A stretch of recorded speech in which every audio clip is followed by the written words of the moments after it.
Hyderabad Ramanthapur SBI branch లో ఘరానా మోసం బయటపడింది.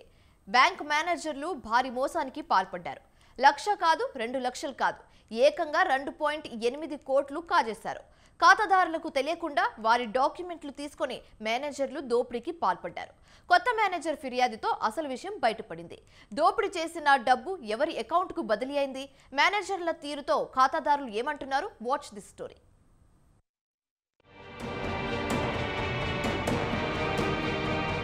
కంచే చేను మేసినట్లు ఉంది ఓ బ్యాంక్ మేనేజర్ పరిస్థితి. తాను పనిచేస్తున్న బ్యాంకునే మోసం చేసి కోట్లాది రూపాయలు తన అకౌంట్లోకి మళ్లించుకున్నాడు. గతంలో షేక్ సైదులు, గంగమల్లయ్యలు హైదరాబాద్ రామంతపూర్ ఎస్బీఐ బ్రాంచ్లో బ్యాంక్ మేనేజర్లుగా పనిచేశారు. ఈ నేపథ్యంలోనే వారు ఖాతాదారులకు తెలియకుండా 2.80 కోట్ల రూపాయలు కాజేశారు. సంబంధిత ఖాతాదారులకు తెలియకుండా డాక్యుమెంట్లు ఫోర్జరీ చేసి వాటితో లోన్కు అప్లై చేశారు.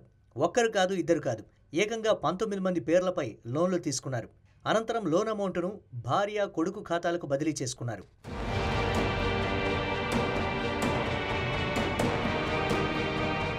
అయితే ఇటీవల రామంతపూర్ ఎస్బీఐ బ్రాంచ్కు కొత్త మేనేజర్ వచ్చారు. ఈ నేపథ్యంలోనే ఆయన బ్యాంకు గత ఫైల్స్ను తనిఖీ చేశారు. దీంతో షేక్ సైదులు, గంగమల్లయ్యలు చేసిన మోసం బయటపడింది. వెంటనే కొత్త మేనేజర్ పోలీసులకు కంప్లైంట్ చేశాడు. మేనేజర్లు షేక్ సైదులు, గంగమల్లయ్యపై పోలీసులు కేసు నమోదు చేసి దర్యాప్తు ముమ్మరం చేశారు.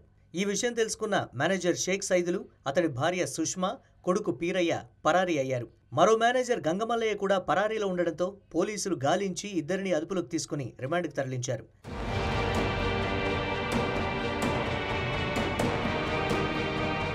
బ్యాంకుల్లో ప్రజలకు ఎంతో నమ్మకంగా సేవలందించాల్సిన బ్యాంక్ మేనేజర్లు ఖాతాదారుల డాక్యుమెంట్లు ఫోర్జరీ చేసి దోపిడీకి పాల్పడడంపై ప్రజలు మండిపడుతున్నారు.